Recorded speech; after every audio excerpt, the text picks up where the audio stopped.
Venice Beach, written and read by Culhane. The machines in the room ticked methodically. The heart monitor kept time for the pump, and every hour Abe heard the morphine drip and felt as it snaked its way through his veins. Then he could not feel much more than the pain in his chest.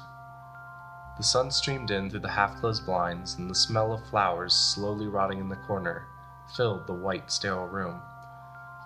Abe sighed heavily.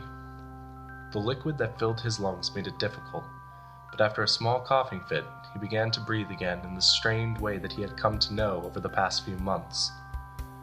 He looked over to the table next to his bed with some effort. Watching back from the two frames next to him, his family kept a 24-hour bedside vigil. He smiled at the memories. The first frame held a picture of his two sons. Isaac wore a Buccaneers jersey and smiled with a toothy grin, except for his canine, which had fallen out a week before the picture had been taken.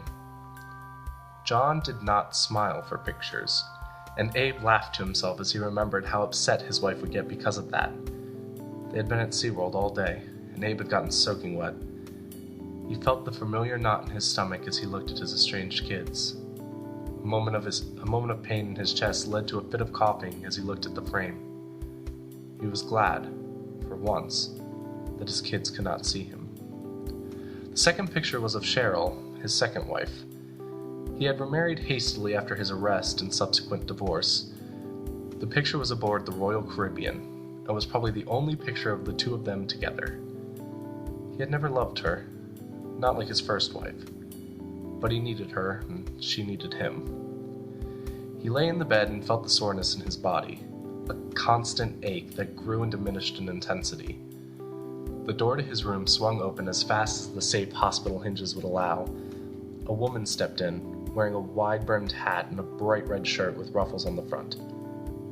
Cheryl's dress contrasted with the walls around him so intensely, Abe struggled to look at her directly. She sat down a safe distance from his bed, smoothed out her black pencil skirt, and sat for a moment, as if she expected him to get up and offer her a drink. He stayed in the bed. She lifted her clutch from her shoulder and put it in her lap. "Hello, Abraham." He hated being called Abraham. As old as he was, the biblical name made him feel older. He could see her looking at the photographs next to his bed. Cheryl only called him Abraham when he brought up his first wife or when she was asking for money. Abe assumed her reason for visiting now was both. "I've been talking to the lawyer, and I had him write up a new will. Now, darling," she reached her cold fingers out and grasped his limp hand, "I need your signature to make it final. Do you think you have the strength for that?" What did you change? Abe struggled with the words. He knew what she had changed. He knew that Cheryl had written his first wife and his children out of the will. Cheryl cared for Abe, and they had spent many years together, but when he got sick, she realized that he was not going to leave what money he had for her. "I only had a few small adjustments made. It's nothing you need to worry about, especially in your state." Her eyes moved up and down his frail body. Abe did not want to argue with her. If this was going to be his last day, he wanted to end his life, making at least one person happy. He took the pen she offered him and scribbled his name on the paper, severing his last tie with his first wife and his children. She folded it quickly and stuffed it in her purse, taking back the pen afterwards. She got up and kissed her hand, putting it gently on his lips. "I love you, Abraham." He feigned a smile, and she turned and left the room. Her heels tapped the tiles as she left, draining the room of her theatrical vibrancy. The light beamed in from the western-facing window.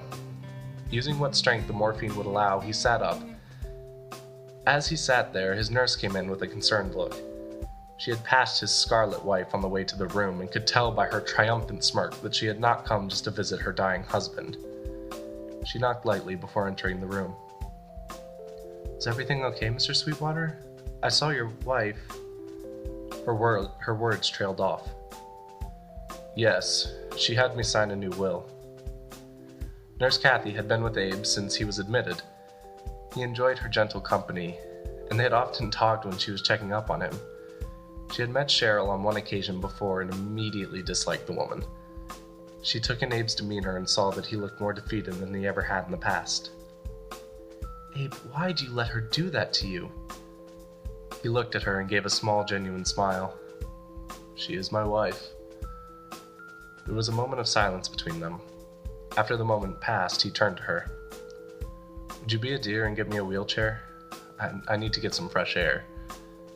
The frown on her lips creased her skin, the eyes and the mouth. She was only in her 30s, but the stress of working in a hospital had aged her faster than time. Letting out a small sigh, the lines in her face smoothed out and she turned and left the room. Abe sat on the edge of his bed, concentrating on his breathing until she returned with the chair. As she helped Abe into the chair, he noticed the bracelet hanging from her wrist. Her daughter had made it for her, using string and beads. She had spelled Mommy with an I. The nurse weaved the feeble man through the crowded hospital, going down 5 floors from the oncology unit to the entrance of the hospital. She took him out through the front door and stopped. "You can go now," Abe said gently. "You know I can't." The nurse began, but before she could finish, he reached behind him and set his feeble hand on hers. He grazed her wedding ring and felt the bead of her bracelets. With a gentle squeeze, she let go of the handles of the wheelchair. He listened as she turned and walked away, listening for the automatic door. It slid open, and he was left alone. He sat for a moment and then lifted himself from the chair. The thick Florida air filled his lungs, and he struggled to breathe for a moment. Once he had regained his breath, he left the wheelchair and began walking west down Circus Road, tasting the salt from the ocean on his tongue and lips as he walked. Thinking back on the past 5 years he had lived in Venice, he realized he had never visited the beach. He had never had a reason. As he walked, his determination gave him strength, and he continued down the road. It did not take long for the humidity to make his white shirt stick to his chest, but he marched onward. Walking down the street, he passed a row of low houses with large windows. In the front yard of one of the houses, 3 young boys were playing football. He stopped to watch them as they played. Their bikes lay to the side of the driveway, and the grass was mostly dead, except for the patch the kids played on. One of the boys, whose scarlet Buccaneer jersey had been torn at the edges, dropped the ball as it was passed to him. It bounced oddly and then rolled towards Abe. He bent down and tiredly picked the ball up. The boy ran over and asked for his ball back politely. He thanked Abe when he handed it back, then ran back to his friends. Abe turned and continued walking. Abe remembered how years before he had gotten in trouble with the law. He had stolen money from clients of his investment office. The money he took paid for John's wisdom teeth to be removed, and to help pay for the household expenses. He remembered his wife's reaction when he wrote the check. She had asked how he had got the money for the surgery, and he just kept telling her not to worry. He was the man of the house, and he would provide for her. The surgery came and went, but the expenses kept piling up, so Abe kept taking. Every time he came home with more money, his wife's questions became more and more stern. She grew worried, and because she was worried, she grew distant. Abe could not understand why she was acting the way she was. He thought she was being worn down by the expenses, and that is why they fought. The lack of money is why he was sleeping on the couch, and why she could barely stand to look at him. Abe did everything he could to fix the problem. The police had come to his work to arrest him. The secretary pointed her long red acrylic nails right at him as the officers came in, and Abe just stood there, waiting for him. He had never taken more than his family needed. He only took what would help his marriage. He was in prison 2 months when the divorce papers had been mailed to him. He had opened the letter with apprehension. She spent 2 pages telling him how disappointed she was in him. She could not have him endangering the family again. She ended the letter telling him not to come back to the house. He was no longer allowed to see the kids.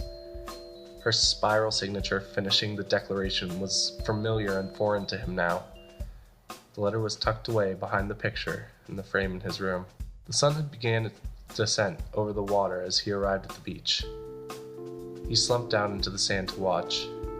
He flexed his toes and felt the warm sand between them. A tear came to his eye as he watched the sunset, knowing it would be his last one. Finally dipping below the surf, the sunset ended, and the darkness of night began to spread around him. Abe stayed where he was in the sand. He wondered if he would be remembered as the loving father he had once been, or the criminal he was labeled later in life. Would his kids remember how he held them when they were little? Would they remember how he taught them to tie a fishing knot? Would they remember him as the father that sat next to their beds while they had the chicken pox because his wife had never got them and could not risk getting sick? Would they remember him saying, "I love you," every day before he dropped them off at school? Would they remember anything other than the police questioning their mother and never seeing him again? As he sat in the sand, pondering into the night, he noticed the sand beginning to crawl around him. Hundreds of tiny turtles were emerging from the shelter of their sandy wombs. Each one of the little creatures struggled towards the pulsating tide. Abe sat back completely still and watched their march toward the Gulf. Watching the turtles, something else caught his attention. Birds began landing among the turtles. They bent down and gripped the helpless creatures in their curved beaks and flew away. It seemed like the more turtles that came out of the sand, the more turtles were flown off with. Abe sat and watched the spectacle with a growing sense of unease. Then he noticed another turtle come out of the sand. This turtle, unlike the others, was brilliantly white. Before the birds could pounce on this turtle, Abe stirred, frightening off all but the bravest birds. He moved as quickly as he could through the shifting sand. The ocean breeze chilled him as he bent down and scooped the struggling turtle up. He looked at the pale white creature in his hands as he walked towards the sea. The waves were small, and he did not have to struggle greatly against them. The water had kept its warmth from the sunlight during the day and seemed to beckon him in.